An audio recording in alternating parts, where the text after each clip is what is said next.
All right, so as I mentioned in my introduction, Shannon Richardson, I'm the executive director, but I've only been with the council since August of this last year. So when I say that I'm a learner along with the rest of you, there are a lot of things that I am catching up on with the council's work. And so tonight I'm going to provide a pretty high level overview of what we're going to cover through the next 4 weeks. But I'm going to leave it to the experts to fill in the details as we go along. So you can think about this first talk as a roadmap.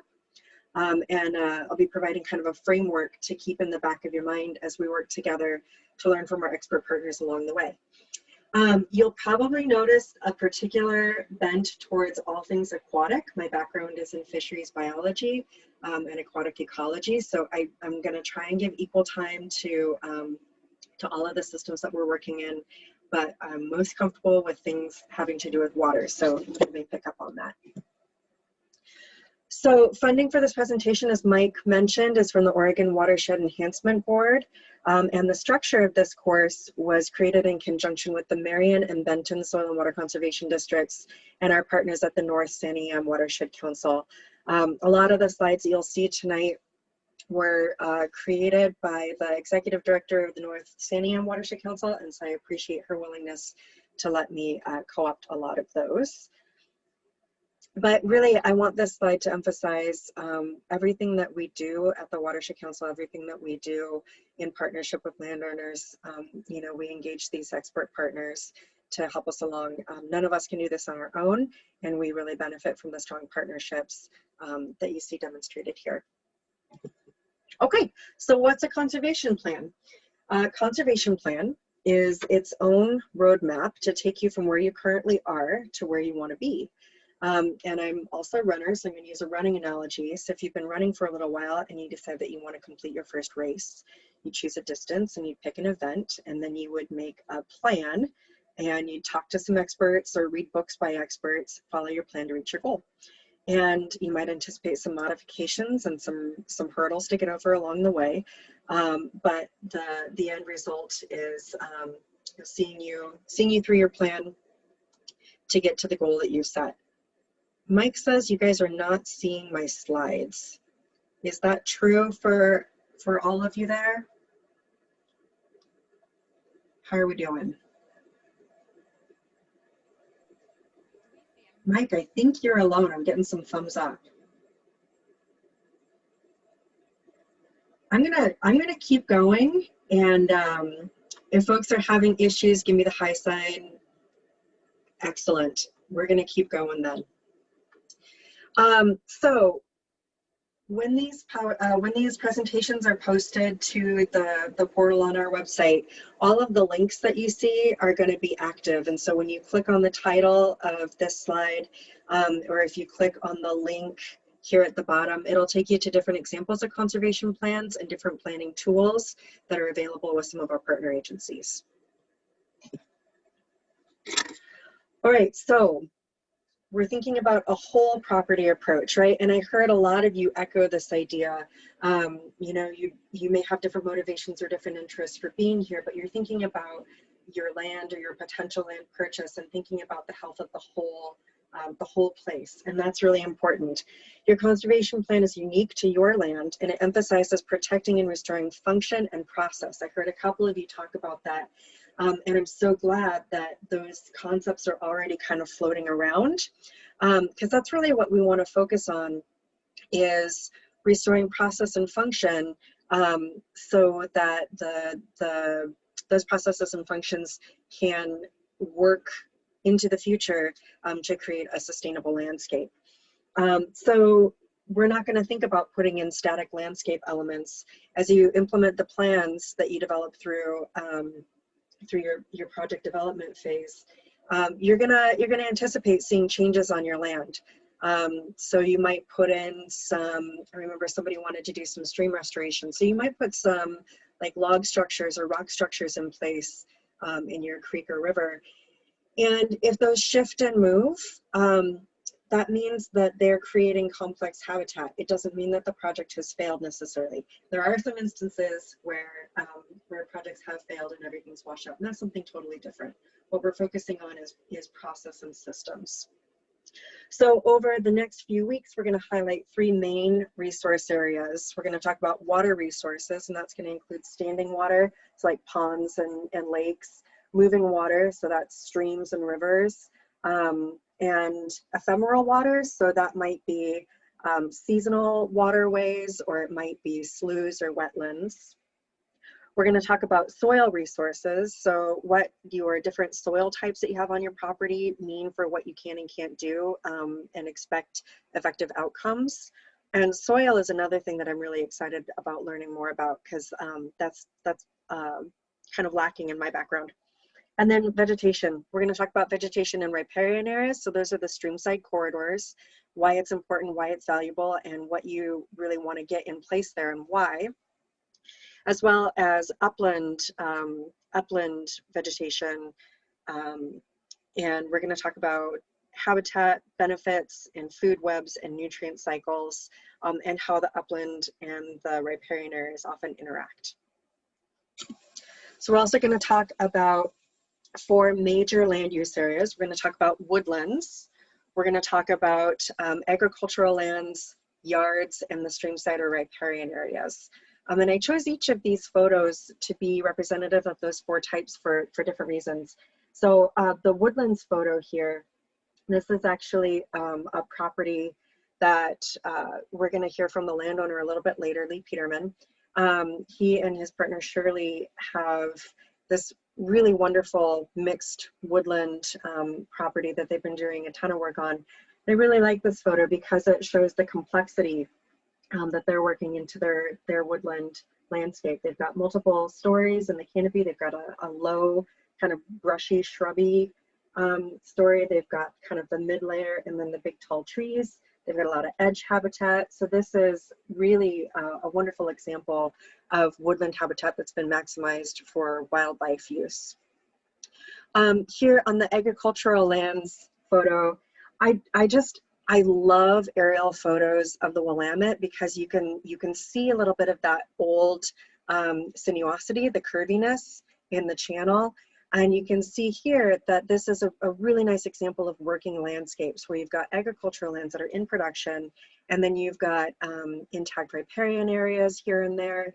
And this is just a really lovely high-level view of that large watershed snapshot. The yards photo is in here because all of the landscaping in this yard is with native plants. So this provides great benefit to pollinators and to backyard wildlife. And this particular yard was certified through the Backyard Wildlife Habitat Program, which we can provide you some information on. And then finally, the streamside photo is just this really nice, this is actually a coastal stream. It's not from within our basin, but I really like that it demonstrates the importance of riparian habitat to provide shade. So to cool the water, the roots trap water underground, so it keeps water in that water table longer. It keeps the water in the stream recharging longer. And when those trees age and fall into the river, creek, or waterway, they're going to provide habitat. They're going to provide food for macroinvertebrates or aquatic insects that fish like to eat. And so it just demonstrates the kind of early stages of some important processes.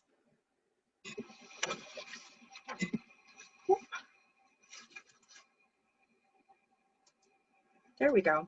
All right, this is the most terrible slide in the presentation because it's just a wall of words, but I'm including it here because I want you to know where to look for it when you get the presentations through the portal on the website, because this is really kind of a nice step-by-step reminder of the planning process that you can take to create a conservation plan for your land and then see it through to funding and implementation. So there's a few words there that are highlighted in blue. That's what we're going to cover tonight. The other stuff we're going to cover later in the coming 3 weeks. And this is all the time we're going to spend on this slide for now because it's so many words. All right, so the first steps of a conservation plan. First step is developing a vision. So questions to ask yourself when you're thinking about the vision that you have for your land. What's important to you? how do you want to engage with your land, and what do you hope the outcomes will be? And after you get a general sense of the direction that you want to go, the next step is to write, and I really recommend that you physically sit down and write out your vision statement using present tense, using active voice, and try it out a few different ways. And some examples of what I mean by that is down at the bottom of the slide there, you see a sample vision statement. So the water in our stream is clean and it provides habitat. This is the active voice that gives you this kind of overarching vision to work towards in your conservation plan. Once you have your vision in mind, it's time to craft some SMART goals. And I don't know about you all, but for a while, it's like you couldn't go anywhere with talking about SMART goals. And then they disappeared and I forgot what they stood for. And I went back and looked, and they stand for specific, measurable, achievable, relevant, and time-bound. And so these are the things that are really going to provide the ladder for getting from vision to reality. And then the nice thing is, as cliche as it sounds, you have your vision, you develop some goals, and once you get some information about your property, which we're going to go into in the next few slides, that creates the building blocks for making really discrete, tangible, achievable objectives to reach your goals. And so it takes that really big and sometimes overwhelming idea. I think Felicia was talking about feeling a little bit overwhelmed with what she had on the land. And it takes that and kind of breaks it down into some actions that you can get started on, see some victory, some accomplishment, some progress, and really build on those. So some questions to ask yourself as you start building your goals. Why did you buy this property, or why are you looking for a particular property? Melissa, you're still in that looking phase. What prompted you to pick the particular place that you chose? What do you want your property to look like? And what would you like to accomplish? We've got a couple of folks that are running cattle or have poultry, so you're going to have maybe a different balance of goals and objectives that lean more on the economical, sustainable side, whereas folks who are really looking at restoring land or protecting and enhancing land for wildlife benefit, which is going to fall maybe more in the environmental and sustainable categories. But ideally, for everyone's plan, you're going to strive for a balance of the social, environment, and economical factors. And we'll talk a little bit more about those today, but mostly we'll kind of touch on those throughout the rest of the sessions. Okay, so you have your vision, you've got some goals and objectives. It's time to do a little bit of ground truthing. So in order to really get to those solid objectives that can lead you to your goals, it's important to have kind of an objective and thorough understanding or overview of what your current conditions are. So making a map of your property will help you document what exists and where your opportunities areas are and where some of your challenges might come up. And there's a lot of ways to make a map of your property. This is one where you take a piece of paper and you make a key that makes sense to you, walk your property, map it all out. And there are other tools available for you too. And this is where things can get a little nerdy because I really like maps. And this is the spot too where we're going to switch over to the internet real quick. So hopefully that's going to go smoothly. But I just wanted to give you an overview of the types of maps you might want to use or you might consider using when you're thinking about crafting a conservation plan for your property. And of course, you've got the basics. You've got the tax lot maps, the road maps, topographical maps. Sometimes aerial photos will help you get a sense of where you are in the landscape. And then there's some more kind of technical approaches for some of the mapping. And we're going to look at just a couple of resources. And again, these are going to be live links on the presentation, so you'll be able to go in and take a look at those on your own. But I wanted to give you a preview so you know what you're looking at. when you get there. So I'm going to stop sharing this screen. And I'm going to start sharing this one. Okay, if this worked, you're seeing the Land Mapper website. Did it work? Okay, I see some thumbs up. All right, so this tool has actually come to my attention courtesy of Ken Krause. He's here with us tonight and he's one of our board members. And this is just a really handy sort of tool for getting a quick and dirty overview of your place. So I'm just gonna start by looking at SIO, and I hope that I don't randomly pick anyone's property that you know.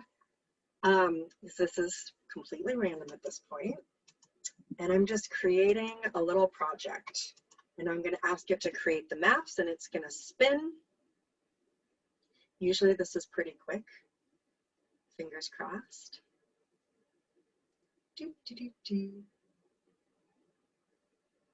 I was gonna stock up on my corny jokes just in case there was a break in the conversation, but I didn't. So while this is loading, I'm actually going to skip over to our next resource. Oh no, here it goes. All right, so this is the output that you can get from this nice Land Mapper tool. This is my made up name. This shows the acres of this is the size of the tax lot, shows the range of elevations and the legal description. Scrolling down, these are the maps that are available for this particular property. So the first one is that aerial photo, which is nice because it kind of gives you the whole outline of what you're looking at. The street map shows a more general location. Oh, great. Mike just put the link to this in the chat so you can play along if you'd like. The terrain map, so this is showing the elevation changes of this particular property.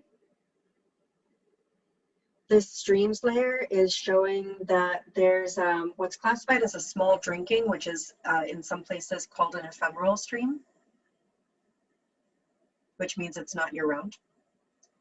And then soil types map. So this is really cool because it shows that there are different soil types here. It tells you what they are and the size of each kind of parcel type of soil. That's this tool. Now we're going to scoot over to the Web Soil Survey website, and this is a tool that's available through USDA. And what's neat about this is that this will tell you even more information about the soils once you get dialed in. So real quick, this is the screen that you're going to see when you access this location. And you're just going to start drilling down. So the funny thing about this is that it has GIS-like controls. So when you want to move the map, you got to move, make sure that you have that hand highlighted, click and drag, and switch back to the magnifying glass. And we're just going to keep drilling down until we get to something that looks interesting, and we're going to draw a little area of interest right here. So I clicked on the area of interest rectangle. I'm highlighting this area of interest. And it has highlighted this whole area. So then I can go up here to the top to soil map. And not only will it tell me the type of soil, but it'll tell me all sorts of information about this particular type of soil, including what will grow there, what kind of drainage it gets, and so on and so forth. So there's a ton of information available here. It's a little bit techy to navigate. And if you would like help navigating it, Amy Kaiser, who's one of our partners who's here tonight, and she'll be here on the 4th evening as well. She has said she would make herself available to help. And Mike and I are happy to help as well. Last but not least, we'll see how far I can get on this one. This is LiDAR, and I had to look up what LiDAR actually stands for. It stands for light detection and ranging, and it's a remote sensing method that uses light in the form of a pulsed laser to measure ranges or visible distances to Earth. And this resource comes to us from Mike. And so the blue squares are the extent for which LiDAR information is available. I'm just going to click right about here because I think that's getting close. Yep, we made it to Snow Peak. And then what we can do is, oh no, Mike, what do I do next? From there, I've found that the find address doesn't work all that well. You might just manually kind of zoom in to a spot. There we go. Awesome, thank you.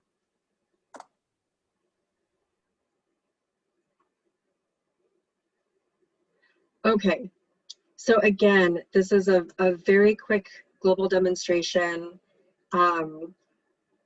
Downloading information from this website is really, really tricky. So once you get here and you get to the place that you're interested in, what we recommend you do is to then take a screenshot so that you have the LiDAR data without having to navigate any sort of kind of technical software that might be proprietary.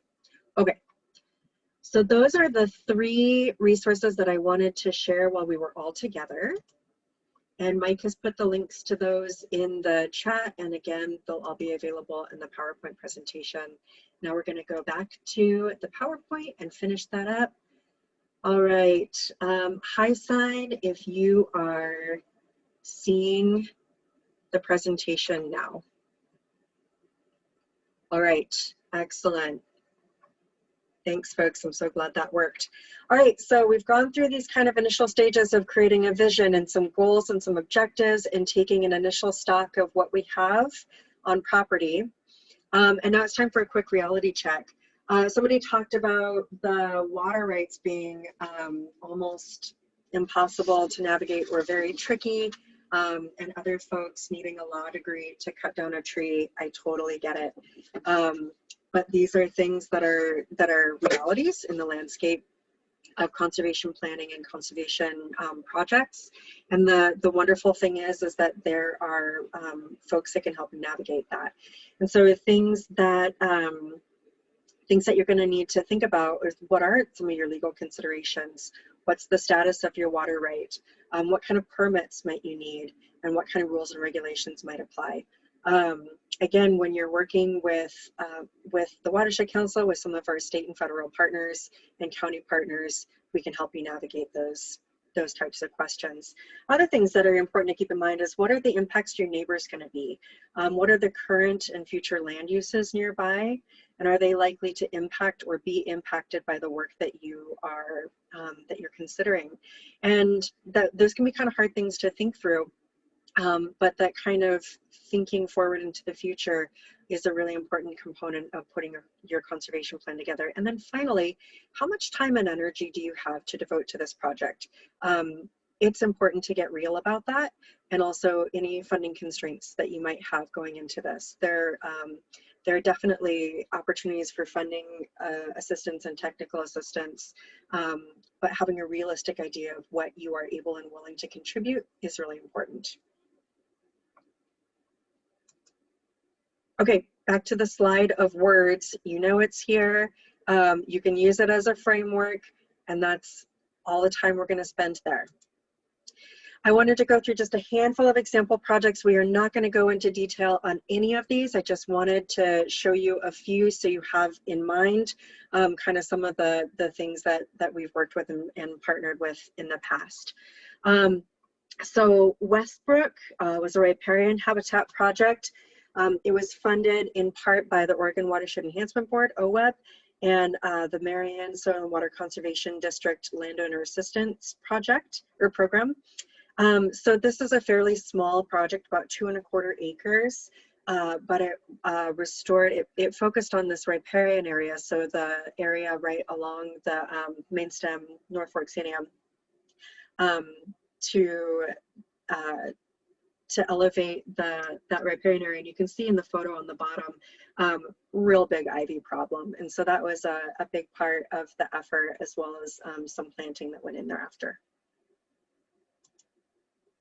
This is a much larger project, and this was funded by just a regular OWEB restoration grant, a large grant.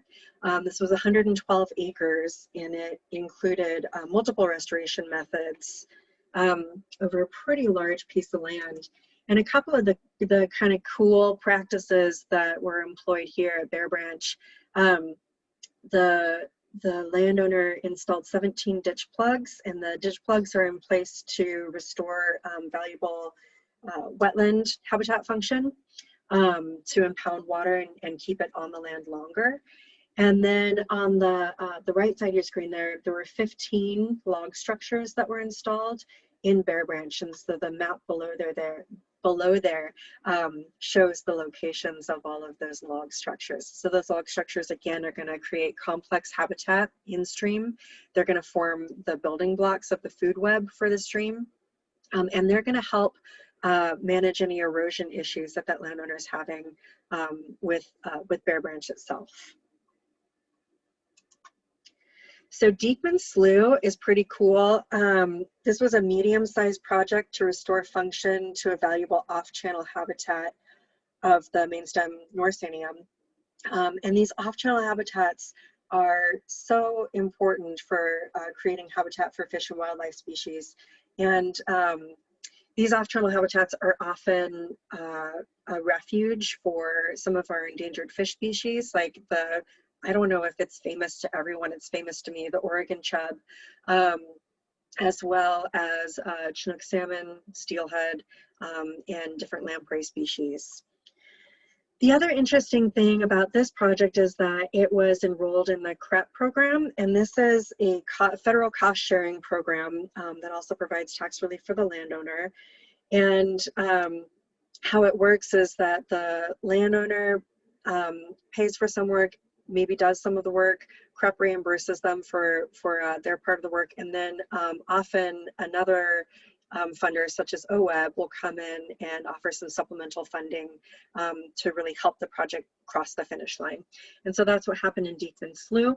You can see these kind of bearish looking areas. These were all planted with the exception of the outbuilding here. One of the some of the guidance within CREP is that there has to be a minimum of a 35-foot buffer.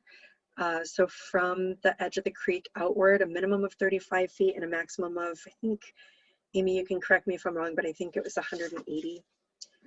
So all in all, 19 acres of habitat restored here in Diekman Slough.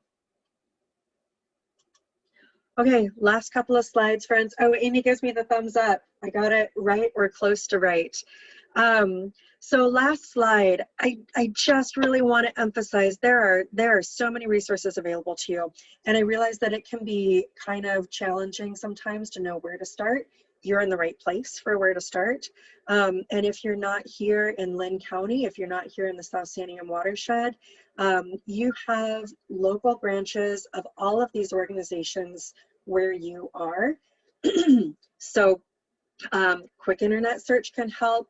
We are more than happy to help you get connected with your local watershed council as a jumping off spot to access the rest of these outstanding resources.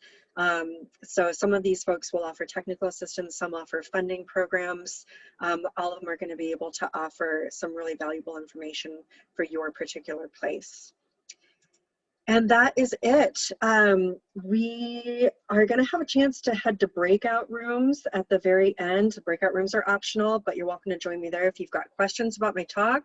And you are always welcome to reach out by phone, by email. We've got a bunch of information on our newly updated website as well. That's a rock that looks like a sugar cookie. And it's one of my favorite pictures of being on the river. So thanks so much. I'm going to turn this back over to Mike and see if there are any questions.